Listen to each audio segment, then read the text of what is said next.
I'm sure we lost track of time. I don't really care about love. I don't really care about happy ever afters. Something about you gives me hope. Something about you, yeah. When the sun goes down and the night sky's falling, do you believe in one-time lovers? 'Cause deep inside of my wildest dreams, you'll be by my side when the sun goes down.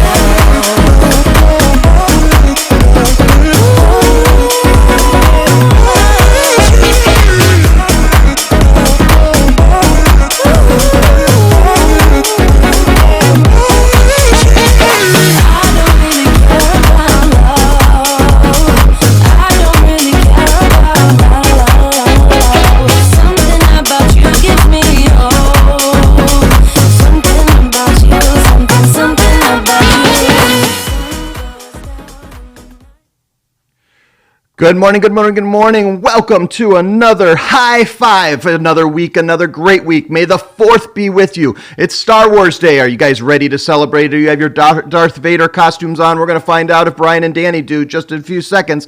We're going to talk about our weekend recap a little bit. We're going to talk about how to build motivation into our lives to make sure we understand why we do things the way we do, to make sure we're in our best situations to get the stuff done we need to done. GSD, absolutely. We're going to talk about how to build trust with customers, how to sell to salons, and who the hero of the week is. All this and more right on the High Five.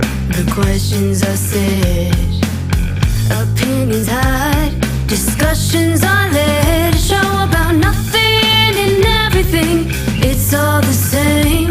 We've got sports, entertainment, sales, and marketing. It's time for the High Five.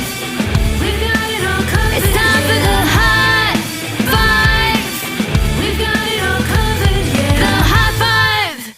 That's right. It's the High Five, ladies and gentlemen. Thank you so much for joining us. Thanks for watching. Thanks for being part of the High Five family. And we are here live with two of the best looking gentlemen that I have ever been around. And it's a pleasure to be with them on a Monday morning, though Brian Linke is off camera. On the right-hand side, the person... You're not? Oh, there it is. Hold on. You know what? Mine is frozen. Look at that. Hold on. Give me a second. We're going to try to bring them up. Let me... Hold on, why are they switching? Oh, technical difficulties. I am seeing they're frozen on my end. Give me a second here. It's a Monday. It is a Monday. Doggone. The gremlins have gotten me. Hold on. Where is... I can do it here. All right, there. Okay, so we're going to go one shots. I've got you now. All right, Mr. from Glenwood Springs, Colorado, the man, the myth, the legend, the man home of elk, the things that are so important that we just don't know what is going on in Glenwood Springs, because the most important things happen right there, and right there off of Main Street as you're going through the wonderful springs. That's where the Hotel Colorado, we know that's where big things make. I've gotten thrown on. What a terrible intro. Mr. Danny Shard, how are you, Danny? It was good. It is a Monday. I'm feeling it. Super excited for this week, though, and a lot's happening in Glenwood Springs. Things are slowly coming back up, so it's going. It is going. All right, and on the left-hand side of our screen right now, everything's unfrozen. Zoom is being good to us right now for a few moments, but in Winona Lake, Indiana, there's a little town just to the, around, I guess it's to the north and a little bit to the, every direction, kind of surrounds the Winona Lake. There's a town called Warsaw, and the king of Warsaw, Indiana, literally crowned. He's been coronated multiple times. Okay, he did it himself, but it still counts because he's got the crown. Mr. Brian Linke, how are you, Brian? How are you, Brian? I'm great, Nate. There's a rumor that, if I ran for mayor of Warsaw, that I'd win. So I'm just letting you know that. Oh, well. I would vote. I'm just saying. So, careful. All right. So, all right, we're going to figure all this out now. We've got 5 different topics we're going to talk about all morning. We're going to talk about things that go on, but I would love to know, how was your weekend, gentlemen? We haven't talked all that much yet, just a little bit of pre-show. How was your weekend? And tell me a little bit, what was the highlight of the weekend? What was your best thing for living the weekend? Well, mine was actually yesterday. It was a little bit of a Sunday fun day with my family, doing some social distance four-wheeling up in the mountains. My brother-in-law actually bought 40 acres a couple years ago and is starting to develop it, but it's an amazing undertaking. He's an excavator by trade, and he's like removing trees and building dirt up and like building this driveway in and huge rocks that are, twice the size of Brian Linky's equipment room there. It's an amazing view that he's got. So we got to go out there, do some four-wheeling and get the kids down by the river and hike it up a little bit. Bodie slept better than he has in weeks after the day he had yesterday. So it was awesome. That sounds like a perfect weekend and a lot of fun, just because getting to see first for kids and really you're now in Bodie's where he may or may not remember some of these things, but you're right on the edge of like creating memories that he's going to remember, and for sure you're in memories that you're going to remember because he's fully engaged with what's going on and understanding what's going on. So that's awesome. 40 acres up in the mountains. That's got to be quite the gorgeous experience. Pretty cool. So, Mr. Brian Linky, how about you? What was your highlight of this week? Well, my highlight was we had a get-together on Saturday over at my assistant coach Jen Sales' house, and with my fifth grade basketball team, and all the kids were over there, and bought 3 boxes of dilly bars, and we played 2-on-2. Of course, my team won because I'm the best player on the team, but. So yeah, that was definitely the highlight. And then when I got home, there was a note in my mailbox from one of the kids, and kind of made my day. So that was my highlight this weekend. Oh, hey. And in the state of Indiana, social distancing now, you can get groups of most counties, not my county. You can now get groups of, I think it's up to 25 together is what they're recommending. I think what we have 8 kids, and there was probably about, 10, 12 of us, 13 of us. So, but no, it was good just seeing the kids, and they all need haircuts, but they're chomping at the bit, ready to go. Well, I mean, for me this weekend, it was kind of, if you're watching the camera today, if you're doing, I created my downstairs little lair that I've turned into a studio and made it so I could have a standing desk because I was just tired of sitting all the time. And so I made that work. And that actually, every time you move anything like that, and you have to move 500 wires, and that took way too much of my time. But that was certainly a highlight that it's mostly done now, and I have some new things that I can do in here because I recreated and worked a little bit. And also, I just had a Saturday, which is a beautiful day, and I got to I played cornhole for probably 2 hours and did not win, but celebrated what would have been Derby Day on Saturday, and made some mint juleps, and decided again in my world that I don't like mint juleps, and I do not understand the story of why mint and bourbon should ever be put together, but I keep trying because I know that's what you're supposed to do on Derby Day, and that was the highlight of the day. And first Saturday in May, right, Nate? Yep, absolutely. Right. I mean, I'm not a horse race guy. Are you guys horse race guys? 3 races. Just the big 3: the Preakness, the Belmont, and the Derby. Yeah, and I will always catch it, and like I know it's the first Saturday. It's on my bucket list. I missed. My sister used to did a year of training and research at University of Louisville, and she went, and I ever since I kicked myself. I was unfortunately. I guess I was a freshman in college at the time, and I was like, I don't need to go to the Derby, when I was offered a ticket, and I've never gotten a chance to go back. At some point, I will go just because I want to experience that. That I've heard that's one of the greatest. Is it the Belmont that they always do the races on top of the or is it the Preakness? I forget, on top of the porta potties. But horse racing, I'm not much of a fan. Never even gambled on it. Never even looked at it. But it's just it's an experience. And Derby Day going by was a little weird because I knew it was supposed to be going on. And here in Indianapolis, it was supposed to be the beginning of the Indianapolis Motor Speedway, and the race was supposed to be opening, or the practices was supposed to be opening for the month. And it just was kind of quiet, but it was a beautiful day. So we played some cornhole. That's how we roll. So I like that. And the studio looks great, Nate. I dig the style. It looks good. We're working on it. All right. So number 2 today. I spent the last night while working on some copywriting and things. I watched, because last week I didn't get it done on Sunday. I did watch the Last Dance. And if you are not watching this, I don't care. I've talked to multiple people who are not sports fans and love this documentary, and especially those who grew up in the 80s and 90s, and it kind of takes you back, and there's certainly that nostalgia. But I was watching last night, and they really drove into the fact of what motivates Michael Jordan and how competition ultimately motivates him, and the positive and negative things that came out of that. But that was what drove him. And man, when he was ticked off at someone, and the anger, it was almost anger that motivated him. And I'm gonna, you can't mess with me. Don't tell me I can't do that. Don't tell me you're better than me. So everything last night, Michael Jordan, in his own words, was saying something like, well, I didn't like it that Charles Barkley got the MVP, or they got mad at me for going over to Atlantic City, so I don't care if the Knicks are up 2-0, we're winning the next 4, and I'm carrying everyone on my back. And he had to find that motivation to go even to Michael Jordan, to that next level, even the guy who, what they said. And it made me think, okay, we're not all motivated the same way, but we've got to make sure we understand how we're motivated and putting ourselves in those situations. Guys, I'm interested, what did you think of that, about how he motivates himself, and what can we learn and think about how we put ourselves in situations to be motivated to get our best out of it, especially on a Monday morning where you just got to get yourself in that right situation to get it going. Okay, the dude was playing a quarters game with the security guard. Okay.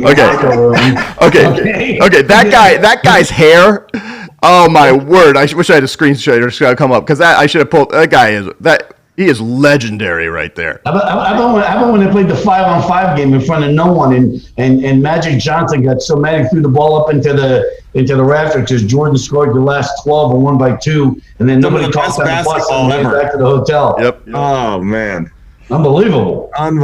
It took me a second to figure out that quarters game. They're literally, you want to talk about, the just a gambler at heart. I mean, it's literally trying to get it as close to the wall as possible, right? Without touching the wall. And then how many chances is it going to take you to get it inside of that? I mean, it's okay. That's something totally out of the Matt Hoskins playbook, if I've ever seen it. I love it. I love it too. But getting back to the question, for me, okay, and again, this plays right into the whole pay protect sales kind of thing. I mean, okay, if you're not motivated, okay, especially our agents out there that are 1099 agents. I mean, if you're not motivated to get out of bed and make some money, then you're in the wrong industry. You're in the wrong. I mean, you probably need to go do something else. I mean, again, I don't want to sound like a negative, but I mean, for me though, Danny Sharp pushes me every single day to, I mean, I make money. We recruit agents and we make money that way, and we make money on processing and cash advances with cash buoy. And so, I mean, if you're not going to be motivated, I mean, that's what motivates me. And again, I know this sounds greedy and selfish, but I've been a salesman my whole life, and it's been that way since day one. So it's not hard for me to, I mean, again, I think sometimes, you need a little bit of a break, and you push yourself too hard, you drive yourself too crazy. But in the end, selling, making money is a motivating factor for me. Well, and I think, back to the Michael Jordan really quick while we're talking about that. I mean, he's playing high stakes poker games on the plane with Ron Harper and I think Scotty. I can't remember who the four guys were. I mean, they're playing for thousands. Horace Grant. They're playing for thousands of dollars. Michael goes up to the front of the plane and sees B.J. Armstrong, John Paxton, and who's the other guy? Will Purdue, and they're playing dollar a hand blackjack. And he sits down, and Will's like, "Why do you want to play with us, man? We're playing for $1 a hand." And he said, "Because I want to have your money in my pocket." Right. I don't care if it's $2. And really, it got me thinking too. And Nate, this is a great question because, obviously, I think most of us are going to say that our competition drives us, right? Like our competitors and our want to be better than our competitors is what drives us. And that can be in everything, in sports and sales. I mean, it's a huge thing in sales, right? I am constantly looking at what our competition's doing so we can try to stay ahead. And I think, there's that extra layer of folks that see themselves as their own competition. And like, that was Michael, right? Michael just wanted to win and wanted to be better than anybody, no matter what level they were at. He wanted to be able to say he was better than them. And I thought that was pretty eye-opening to me, that, you know, as a competitor, we all should want to be better than ourselves, better than we were yesterday, better than our competitors. And I think, you know, what drives us more than anything should be ourselves. Yeah, and that's a great answer, because I think it's that intrinsic. And one of the things I was thinking for myself is, I am not like Michael Jordan, so don't hear that. But I think I'm motivated in similar ways. Competition definitely motivates me, and part of it, if you're familiar with Enneagrams, which are a personality type, I'm an Enneagram 3, and how I appear and what I look like and how I always win is extremely important to me. And so that's internal to me, and there's a good side of that and a bad side. And any way we're motivated, there are good parts and bad parts, and we have to be self-aware. And part of becoming an adult and being an adult for our lives is realizing more and more, how do we accentuate and make sure that the good parts of our personality come out, and the bad parts we just continue improving. Those things that can lead to bad habits, bad things, and even disasters down the way. And I think one of the things that people were starting to look at in Michael Jordan, you're showing last night, because he's going to walk away from the game, and there's always those conspiracy theories, and I can't wait to watch. I was listening to Ryan Russillo talk about the conspiracy theories with Bill Simmons of, you know, that maybe he was asked by David Stern because of his gambling, and that there was more gambling going on to leave. And there's always that conspiracy theory, and both of them were like, no, that probably didn't happen. But certainly he showed there's just no way when he sits with Ahmad Rashad and he looks at the camera and he through his sunglasses, and he's like, well, you know, it was typical, like, I do have a gambling problem. Well, of course he does. He couldn't stop. He couldn't stop it. And yes, he could afford it, but that doesn't mean it wasn't totally encompassing his life. And it was, and that if it would and eventually head to go to a level if he didn't change that. And I think that time away certainly changed that, and certainly knowing who we are and who we could become if we gave in to the dark side. So let's take Star Wars today, because that dark side is all part of our personalities. There are things that are wrong, and I just think we've got to figure out what motivates us. The other thing I was thinking about this in the sales thing is most salespeople up until the last decade, I'd say, were always the mostly competitive. And Brian, as you said, I totally agree. Money motivates you, gets you out of the coach. Am I going to, or the fear of not having it, not making enough, and you have to live day to day to make sure that you keep that flow of money coming in. But some of our best salespeople, I've done 9 interviews in the last couple of weeks with some of our salespeople, long form, just getting a chance to learn their stories. We're going to be putting some of those videos up later this week. And one of the things I've noticed is some of our best salespeople are not very competitive. And I think that's because they've changed, and they came from other industries. They used to work in contracting and building houses or buildings. They used to, they grew up, you know, in food service, and they've just naturally gotten an opportunity in this industry and been very successful. But it's not competition. They're not counting the numbers. A dashboard doesn't help them. And I think one of the things for us is we got to figure out what motivates all of us and make sure that we put ourselves in those situations to get the most out of ourselves and help get the most out of people around us. Well, I think a lot of it too has to do with, right, like your upbringing, your background. Like if you have a, you know, if you were like me and Danny and you, Nate, you've been brought up in a sports background, and you know, I was. I just think that kind of fuels the whole motivation. Then you get into sales, and you start making a little bit of money, and now you're off and running. So that's kind of, I think, plays a part in that. Yeah, I think we just more and more I'm looking to try to figure out, you know, how do I get the most out of people? And then watching how other people are motivated. And that is a king of watching Phil Jackson figure out how to motivate all his players. And I've seen other stories and 30 for 30s where Phil's in them, and just talking about getting the most. We've talked about getting the most out of or Dennis Rodman and all that in the sports piece. But finding out that we put people in the right situation to be motivated and to be aspirational. I think it's just important. It's important for us to think. I'd love to hear from some of our partners what motivates them, because you know, and it may change over a lifetime. Because once you have kids, that certainly changes how you're motivated. and what you're motivated for and what you're willing to give up. Because you're always giving up something to get out of bed in the morning, to go do certain sales calls, to work a 12-hour day. There is something you're giving up. And so you're making a transaction of whether what you're giving up is worth it for the end. And that's part of the motivations we're thinking about. So, Nate, you want to know the best part about winning? Yes. It beats the hell out of losing. Yes, it does. All right, on to number 3 today. So we have 2 of the best salesmen in the business. They have worked in this industry and other industries for probably combined, I've never counted it up, but my guess it's probably combined 55 years of sales work probably between the 2 men on the other end of this webinar, this call this morning. And I wanted to know from them, how do you develop trust? Because it used to be people just trusted people when they walked in the door, from my understanding. I didn't grow up in the 40s like Brian. And, now people are skeptical, they count out, and yet we want to do more sales faster than ever. And we want to be able to lessen the amount of time that it takes to get from first contact to actually a close. But we have to build that trust. Can it be done quickly, and how are you doing it? Gentlemen, let's start with Brian Linke.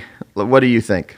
I think the answer is how to develop it. I think trust and respect kind of go hand in hand.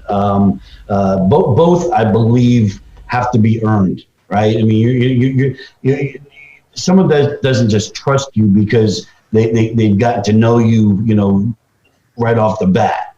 I think it's just one of those things that if you're asked to do something. And you do it, and people realize that, hey, you know what? I can call Brian Linke, and he'll be there no matter what, and I can trust him to do. I can trust him to do just about anything. And on the other end of the spectrum, I think telling the truth is a large part about trust. And if you're going to tell the truth, the majority of the time. You'll earn people's trust.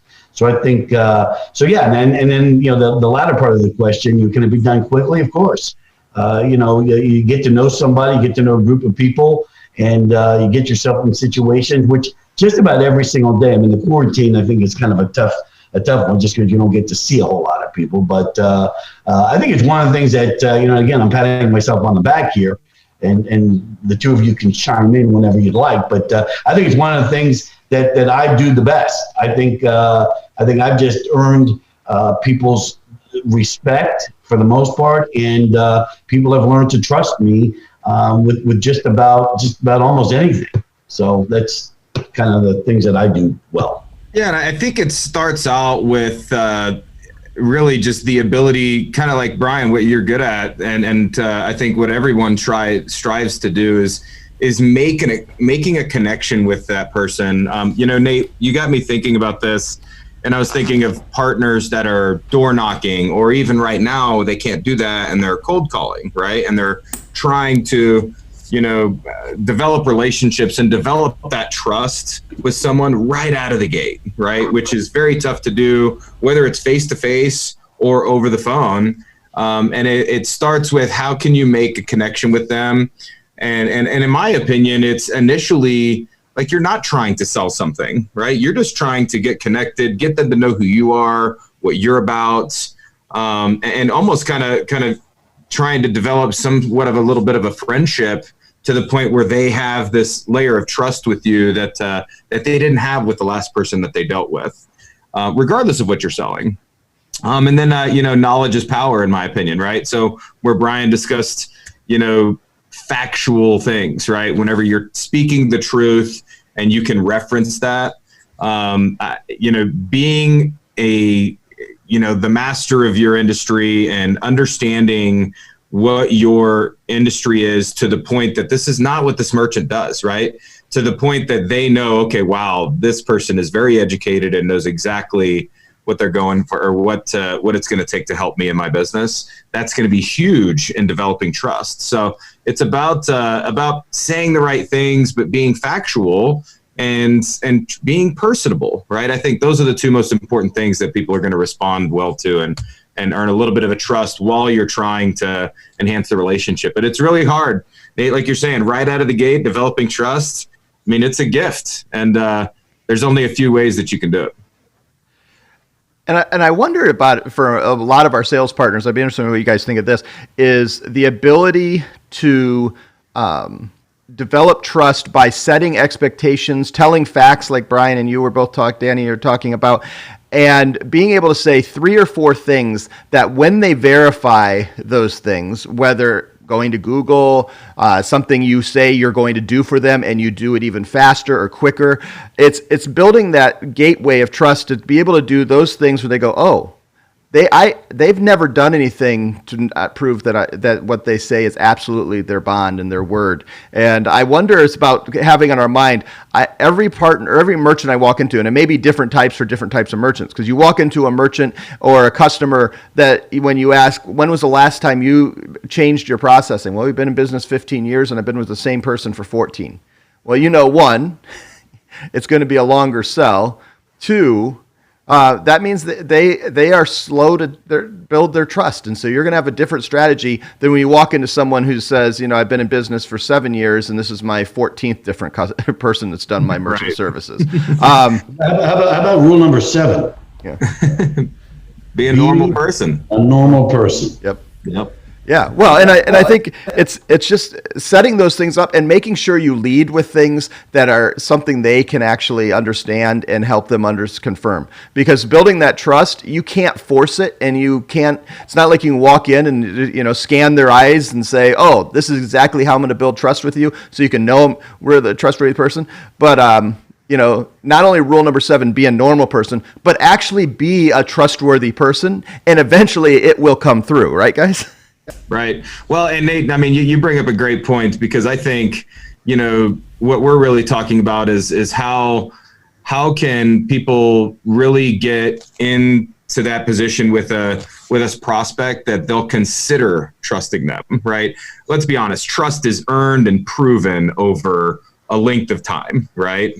But I think what we're really trying to say is, what are the few key things that someone can do to get a person to open up and consider, hey, I might be able to trust this person, right? And it's a few of those key things. But after that, that's where the real work comes in to earn and keep that trust, and it's proven. Yep.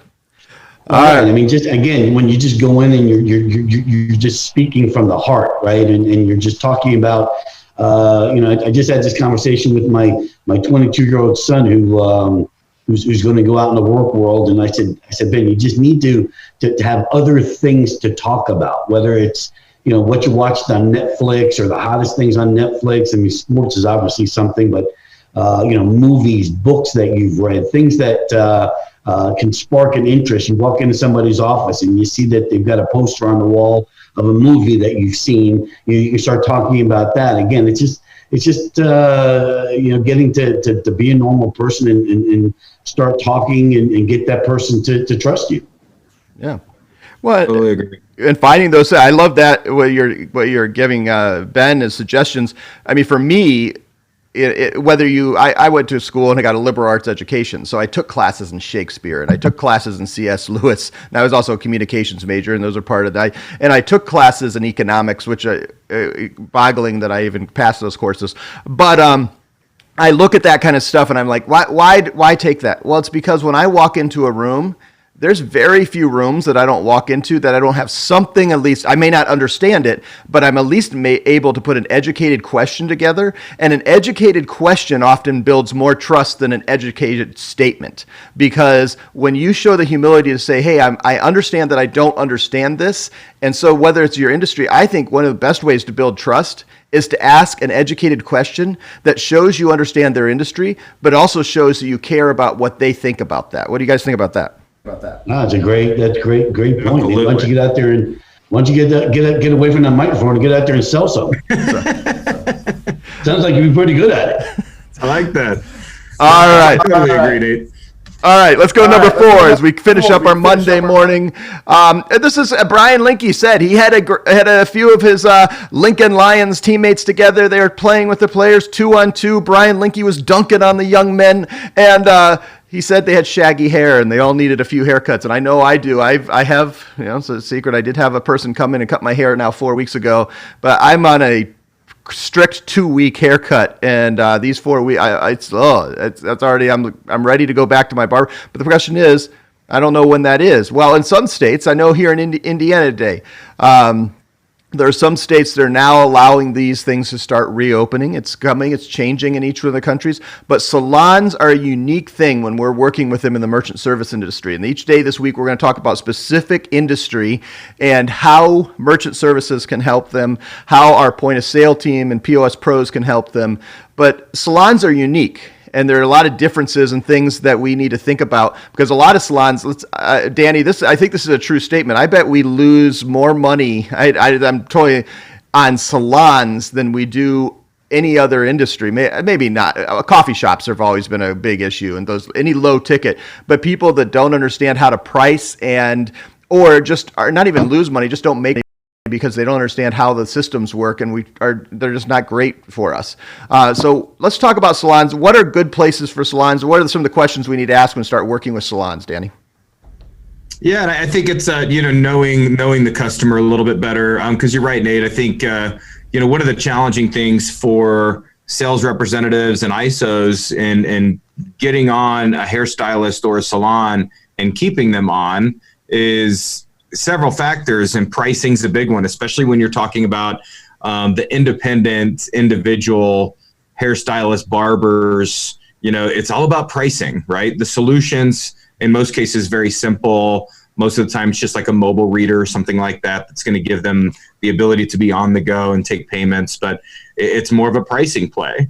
And where I think you're headed with where we tend to lose more of these merchants than others, and the majority of the time is because they're just not priced properly.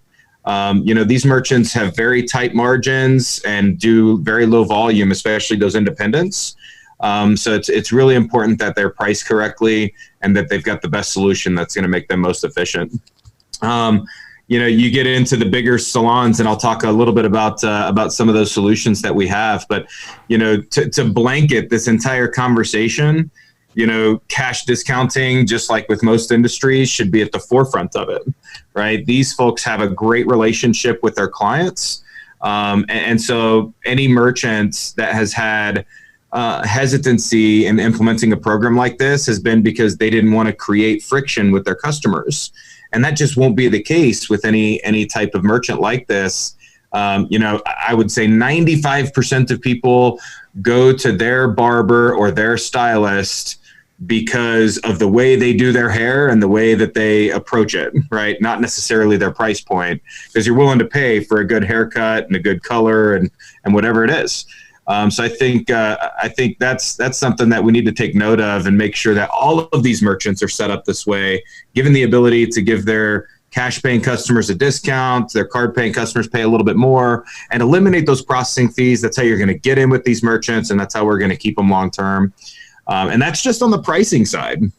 Then we see, Nate, I don't know if you want me to talk about solutions and things like that, but I can get into Growthzilla as well. Yeah, let's do it. Let's get into it, because salons are so unique. They're different types of salons. You have the standalone, single person, single chair, just doing, maybe it's a side gig and they're doing 2 to 3 a day, or maybe it's a full time and they're doing 8, versus these full size, barber shops, or these full-size salons where there may have 15 or 20 different people that are serving, and maybe it's booth rental, sometimes it's all ownership, maybe it's on commission. There's all kinds of different ways that it's done it. And so you have to have a system that understands this industry, because it's unique. There aren't a lot of, this is not like going to a restaurant and a hair salon have very little in common.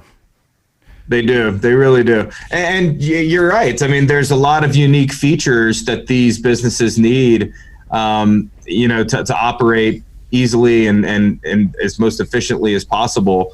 To give you an example, though, which I think is very unique, we've got a very large salon with one of our biggest offices, and they're using Pay Anywhere. And now I've talked to them. They do about $80,000 to $100,000 per month. They're doing cash discounts, and they've been using Pay Anywhere now for about 3 years. They've just gotten so comfortable with the software that it works for them. But for most of you out there that know, Pay Anywhere does not have the ability to do scheduling and to do some of the inventory features that they would want for like selling gels and shampoo and hairspray and things like that as well. So this merchant has learned how to work with it because they love that system. They're comfortable with it. And more importantly, their biggest thing is the aesthetics of it. They love the look of Pay Anywhere in their establishment. I will tell you that is extremely rare to find a merchant like that. The majority of merchants, although they absolutely want the system to look good in their establishment, their biggest priority is efficiency and ensuring that they've got all of these features that they need to operate their business as effective as they can. And that's whenever you get into more niche point of sale systems like GrowthZilla. So GrowthZilla, Nate, we've had a relationship with them now for a little over a year, I want to say. Yeah, something like that. Yep. Something about a year. And they've been an amazing addition to our offering because of how popular this market is. And, you know, their focus is on hair salons, nail salons. We've even had people set them up with accounts that are doing like doggy day spas and things like that. So, I mean, it can be used for a variety of different things, but their key niche is the salon and barber market. And they do the scheduling, the inventory. I had a partner ask me last week, well, this merchant has a different software, but they can't say they set up color in someone's hair, but then they're going to do a quick haircut. They can't do those two in between each other because they currently have an open job going. And that's something that our POS team will do, and that the GrowthZilla is capable of doing. So there's a lot of unique things in this type of market that these merchants need, and finding the right system is ideal for them. And it starts with the pricing and then making sure they're set up with these systems. And we're seeing a lot of these going out over the last couple of months because these merchants are preparing for this big push, Nate, that you were mentioning, right? As we come out of quarantine and things start to open up more and more, these merchants are going to need better solutions to help them operate and be prepared for this wave.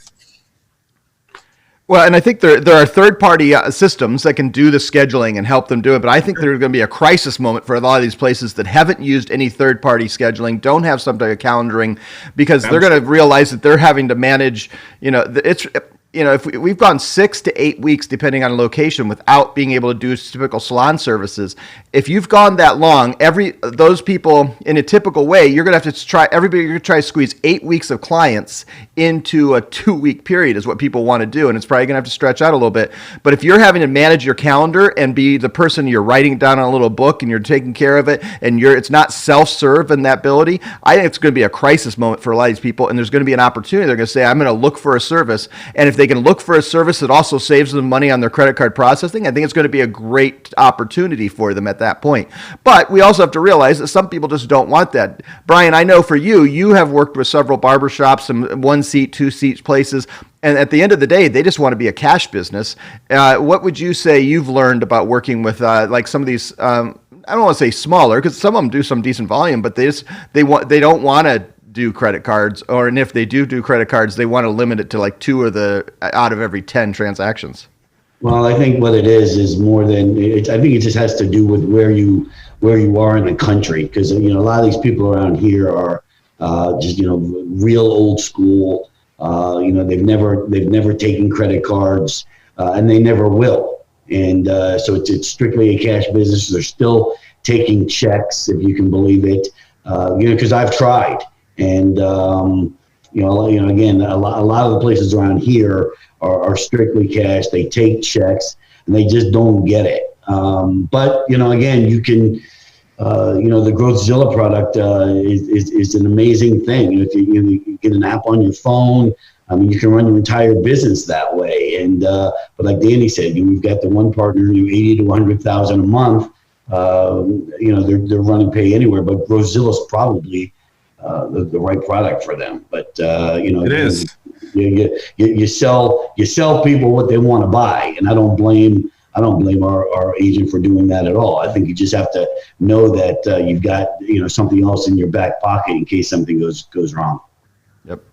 Well, and I think one of the things as we close up this is that as we look at each industry this week and different subjects, and whether you're watching this as its own little piece, and when we clip it up and you just watch this segment, is that you have to know that each industry has different and unique needs, and knowing those needs, but realizing that at any point, something to a particular customer may trump it.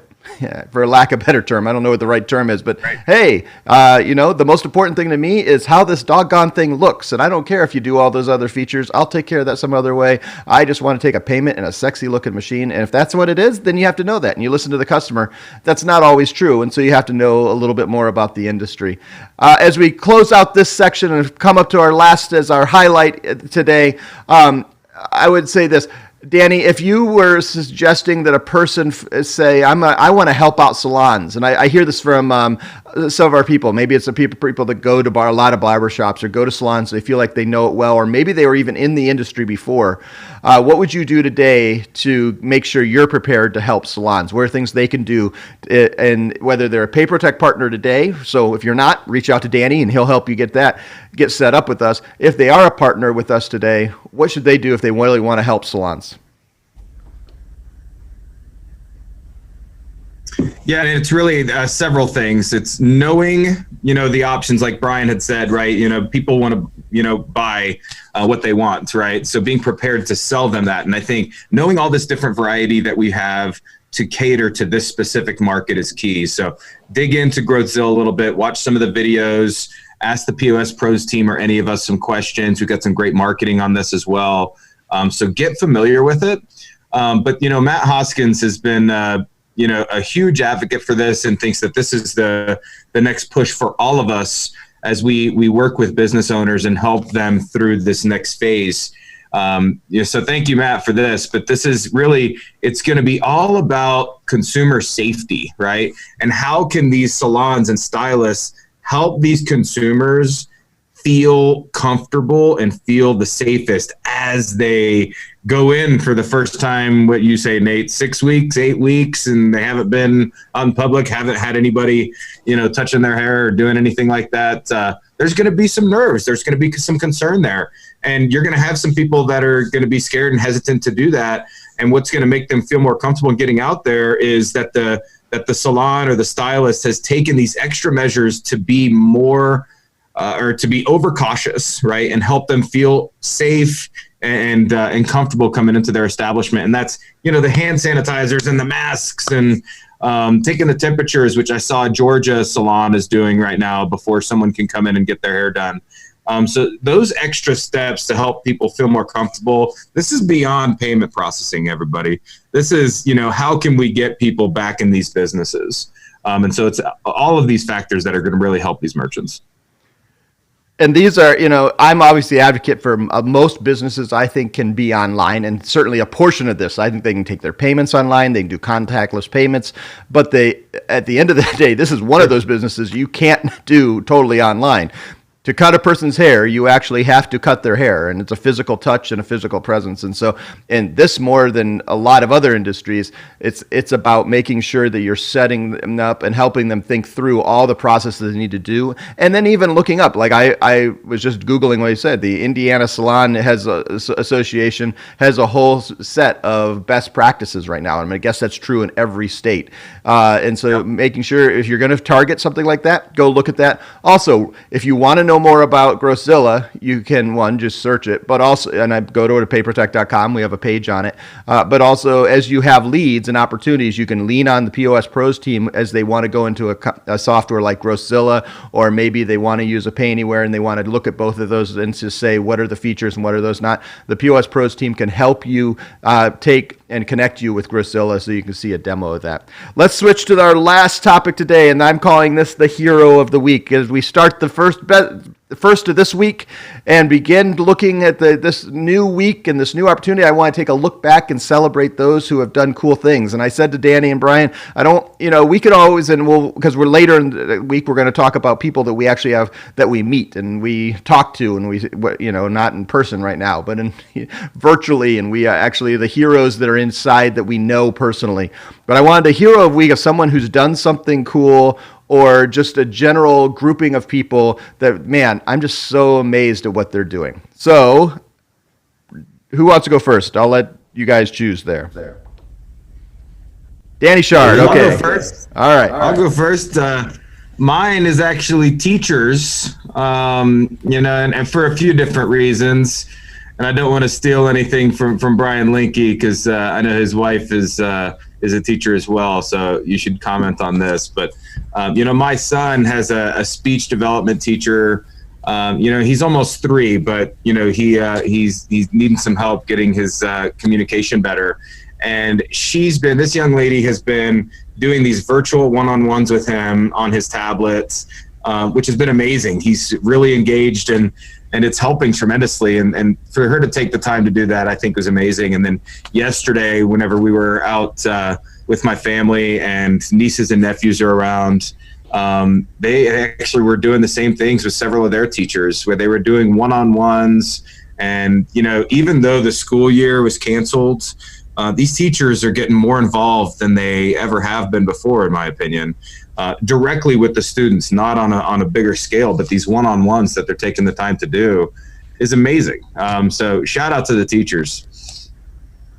I love it. Absolutely. I mean, what the teachers who are diving in and working hard and diligently interacting with their students in a way they never probably dreamed that they would do it, and having to think of new ways to communicate, to teach, to train, to inspire. And I was talking to a teacher this past week that her whole class was people that she knew they weren't getting meals, and so she was going literally and making sure the school system was providing meals for these families for the free lunch and breakfast, and she was making sure that they were getting those, and just spending huge amount of hours, and it wasn't something that she ever did, but going above and beyond. And I just think congrats to the teachers, thanks to the teachers who are serving our kids in ways they never thought they would have to, and trying to figure out unique ways to continue education, but just to continue that contact and help the kids. I just love that, and I love that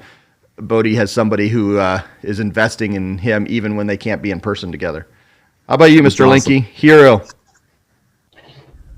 Is it my turn? It is your turn, Brian Linke. The hero. Okay, so I was thinking about this, and there's a few of them that come to mind from last week, but I'm going to have to go ahead and pick Benjamin Douglas Linke, who took his last final at Indiana University and is set to graduate next week, a virtual graduation. They're actually sending him a cap and gown and confetti. I don't know, this whole package of stuff, whatever it is. I know I'm going to have to pay for it in the end, but whatever. But Ben Linke graduates in 4 years with a major and 2 minors, and he is.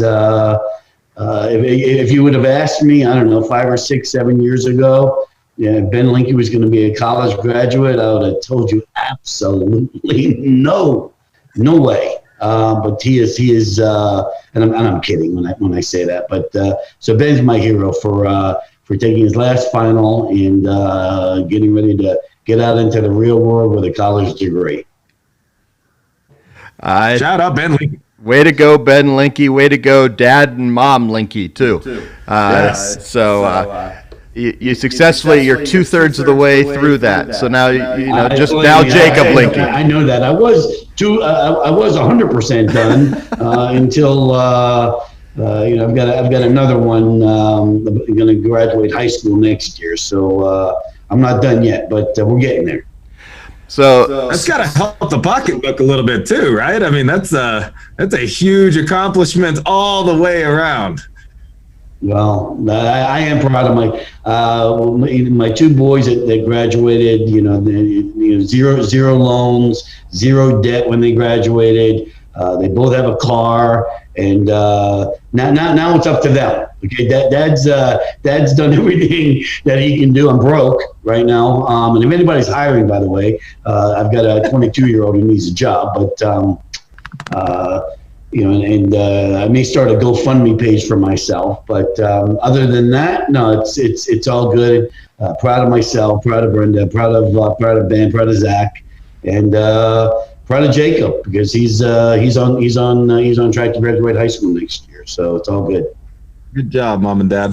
That's awesome. Very good job. And that's speaking of graduation. My hero of the week is last night. I saw on my YouTube feed that Some Good News by John Krasinski popped up, and I was like, 24 minutes. I don't have 24 minutes to watch that. And then I started watching it, and it was him producing a virtual graduation for, I don't know, 40 or 50 graduates that he connected to through his Twitter and different accounts, and then doing it for everyone, bringing in people like Oprah and Steven Spielberg to talk about and answer questions from them, and then just hear some of the stories of those. And I was like, not just John Krasinski, who I've loved what he's doing the last 6 weeks with his show and how he's building this network out and just kind of helping use his platform to say, hey, there are good stories going on out there. Let's remember that we have heroes around us at all the time. But also all those who are looking to celebrate those who are going through graduation that don't get those last moments of school like they thought they were. And I think for Ben Linke, this is not the way he expected to finish up schooling. And I think of all the high school graduates and, those moments of time, I think all of us, especially my high school graduation was more momentous to me than my college graduation. But those rites of passage that we're so used to, thanks to all those who are celebrating and helping do that. I see signs in all the yards, and I'm seeing videos, and they're doing drive-through parades, and everybody's hoping for a day where they can get together and celebrate, but we have to come up with unique ways to do it. So John Krasinski and all those who are celebrating our graduates, thank you for doing that, because this is not what we expect when you go 18 years or 22 years and you have expectations that this is going to be my next movement, and I'm going to mark this as a commencement to my next piece of my part of my life, and this is very different right now. And now we can make the most out of it, and 20 years from now, we're all going to look back and go, wow, look what we have done because we had this period of time. I still hope and believe that's going to be true. But guys, those are some of our heroes. All right, as we close out the day today and we get ready for a little bit of Monday excitement. We've got things going on. We got stuff we're going to do. Danny Shard, Brian Linke, what inspiration do you give to our people, our viewers? Yeah, really, let's just be honest, the fans of Brian and Danny. Go for it, Brian. One of the things that I decided that I wanted to do was talk about an agent or agents who have done something special. And last month, Danny and I signed an agent a few months ago. Came down to Boca Raton with us. Platinum Dealer Solutions. The guy's name is Victor Bernal. He had a merchant last month do over $500,000, closer to $600,000 cash discount. So I'd like to give a shout out to Victor Bernal. I know he's not listening, but I'll get him to listen. So at Platinum Dealer Solutions. All right. And Mr. Danny Shard, how are you closing out the week? Or it's not the week, the Monday. Not the week. I'm just starting out. The week's not over yet. Jeez. Starting the week. A couple of things I want to take the time to say. We've got, as most of you know, we're a big family at PaperTech. We've got amazing relationships with all of our partners and view a lot of you as family. We had one of our closest family members and partners who all of you know from different events, Jeff Zarrett. Jeff Zarrett, one of the most long-standing and loyal PaperTech partners, lost his mother last week after a long battle with cancer. So if you know Jeff, if you can reach out to him and just, give him your thoughts and just to say hi, he'd love to hear from everybody. But all of us from PaperTech, much love to Jeff and his family. I couldn't be more excited for this week, right? It's the May the 4th, although I really consider this the start of May, because, starting May off on a Friday, it was the beginning of the month, but I really feel like this Monday is kind of kicking it off, and we've got a lot of exciting things we're going to be rolling out this week, and things are opening up. So I couldn't be more excited for everybody, business owners, partners, all of us at PaperTech and our other partners out there, that things are going to start picking up again. And so get ready to be educated and get ready to get out there and get pumped and start doing some more business because it's coming. Absolutely. It's going to be a great month. May is going to be the best May, I believe, in a long time. It's not that we just get to be outside. It's not just the spring, the flowers, but really we get to recreate, rebuild, and move forward, and it's time. And I'm ready, and we're ready to come beside you and help you do that. Look for lots of announcements coming from us this week. On behalf of Danny Shard, Mr. Brian Linke, I'm Nate Manahan, and this has been another High Five. Questions are said, opinions had, discussions are led. A show about nothing and everything, it's all the same. We've got sports, entertainment, sales, and marketing. It's time for the High Five. We've got it all covered. It's time for the High Five. We've got it all covered. Yeah. The High Five. The High Five.